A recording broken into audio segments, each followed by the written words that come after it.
Sa video na ito, i-share ko sa inyo how to use split on CapCut.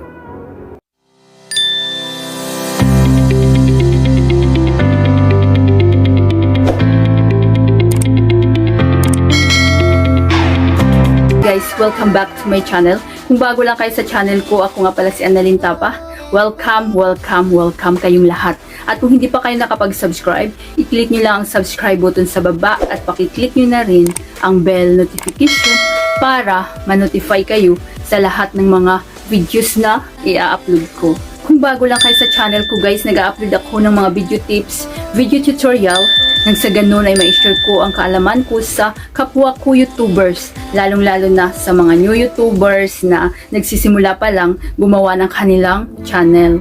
May mga videos tutorial ako guys how to use TubeBuddy para makatulong sa mabilis na paglago ng inyong mga YouTube channel, how to rank your video inserts, paano ba gumawa ng YouTube thumbnail using CapCut, paano ba gumawa ng YouTube intro using CapCut, paano ba gumawa ng YouTube outro using InShot, saan ba kukuha ng mga music na hindi kayo makaka-copyright, paano ba mag-add ng mga funny videos sa inyong mga YouTube videos using CapCut, at marami pang iba guys na check na makakatulong sa inyo, lalong-lalo na sa mga new YouTubers na nagsisimula pa lang gumawa ng kanilang channel. Ilagay ko guys ang link sa baba sa description or i-check nyo na lang sa playlist ko. Hope na makatulong ito sa inyo.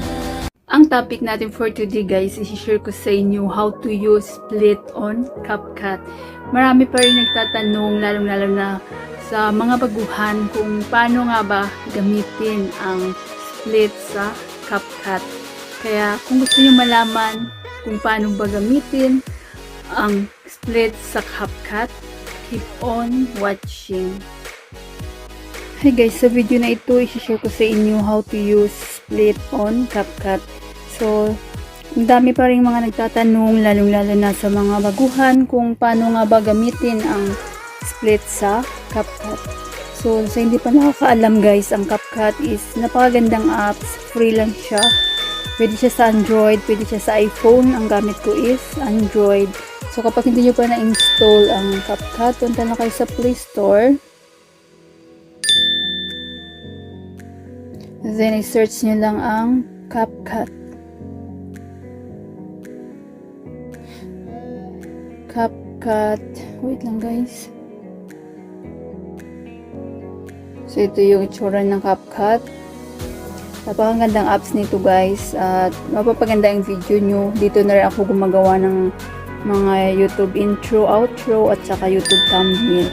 At mas kagandahan dito is wala siyang watermark. May watermark siya pero madali lang tanggalin. Ipapakita ko sa inyo mamaya. Kasi mas more professional yung inyong mga video kapag walang watermark. So, exit tayo dito. Then, kapag na-install nyo na, ito yung itsura niya. So, i-open natin.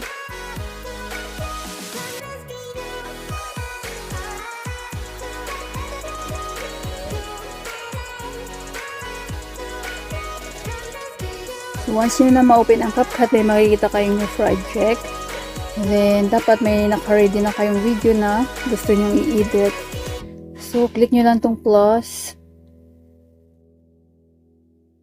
So, dito tayo sa video. Mayroong video, photo, videos tayo dahil mag-i-edit tayo ng video. So, maghanap lang ako dito ng video na gawin kong halimbawa. Ayan. So, halimbawa ito. Ayan, click nyo lang yan. Then, add. Ayan. So, i-play natin.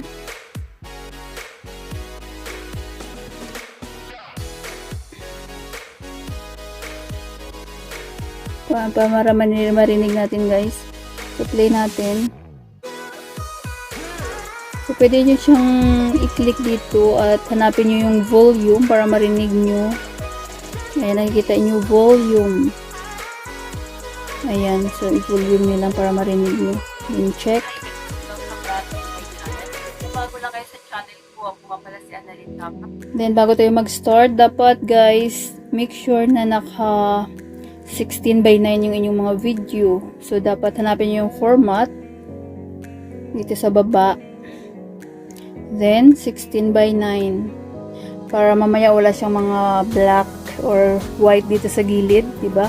Kapag napapansin nyo minsan yung mga video ng iba, lalo na baguhan, hindi pa nila alam masyadong mag-edit. Kaya napaka-importante guys na matuto kayong mag-edit, mag-explore kayo para mas look professional yung mga video. So, dapat walang mga black or white dito sa gilid. So, dapat naka 16 by 9 siya.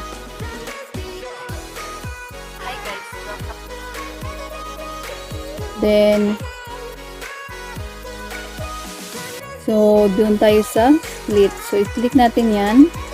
So, yung gamit ng split, nakikita nyo itong split. Ayan. So, sa mga nagtatanong, hindi pa alam kung paano gamitin yung split. So, ito yung napakahalagang tools din ng CapCut. Or kapag sa InShot, napakahalaga din ito. Ito rin yung, meron akong tutorial nito kung paano mag-edit sa InShot, paano gamitin ang split sa InShot. So, ang gamit ng split is kapag mayroon kayong mga video na ayaw nyong isali. So, halimbawa ito guys, 'di ba? So, ipi-play natin. So, dapat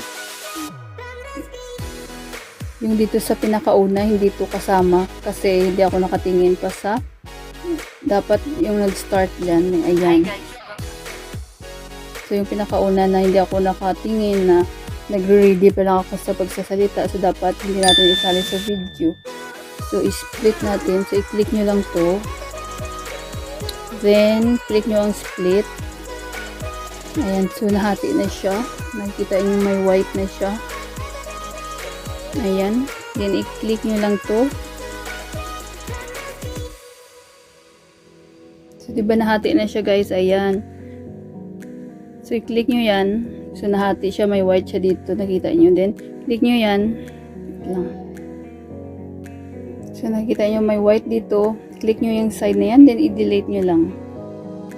Ayan. So, nawala na yung dito sa gilid na hindi, yung nagre-ready pa lang tayo magsalita.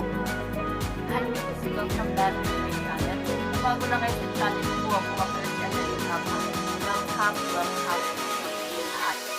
Then, papakita ko muna sa inyo paano tanggalin tong watermark ng CapCut. So, nakikita nyo CapCut, ayan, usually sa dulo yung watermark ng CapCut. So, i-click nyo lang yung ending guys, ayan.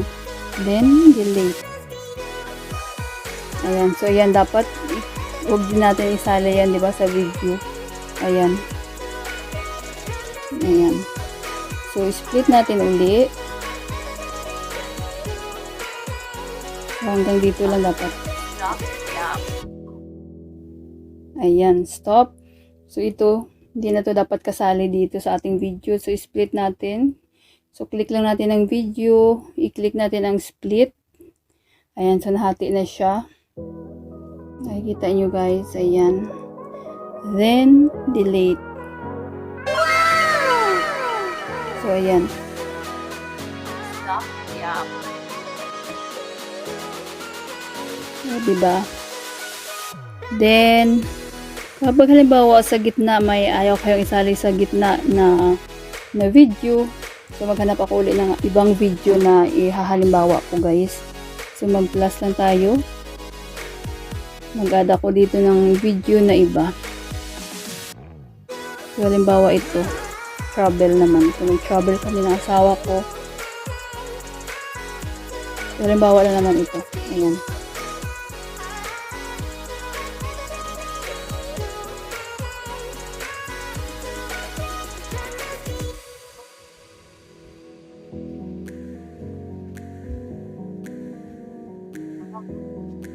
Yun ba, ayaw yung isali sa gitna naman. Sa gitna ayaw yung isali. So, halimbawa ito.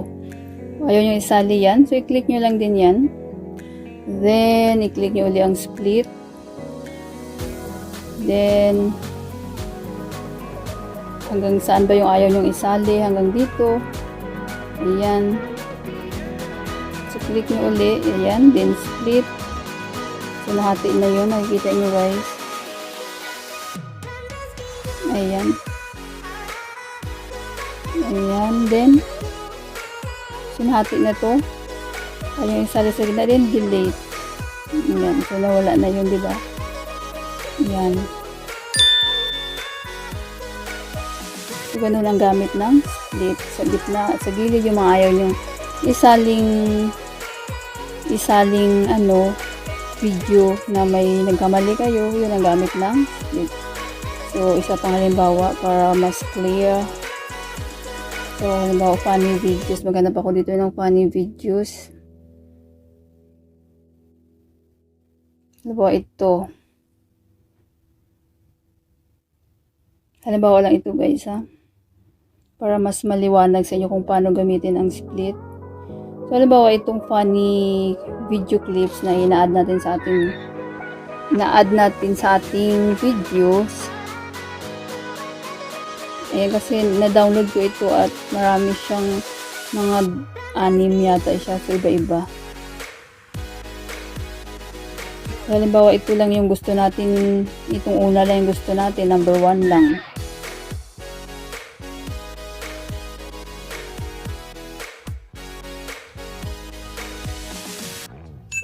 So, number 2. So, ayaw natin isali itong number 2. Number 1 yung kukunin natin. So, estimate nyo lang. Ayan.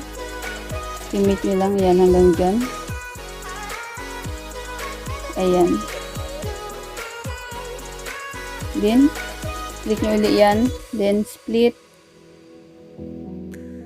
Play natin. O, diba? Then, delete natin to. Ayan. So, ito lang yung natira. Ayan, yung number 1 lang.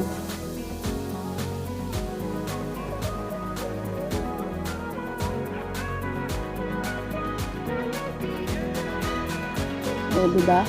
So, yun ang gamit ng split sa CapCut. Kung insert yung gamit nyo guys, same lang din.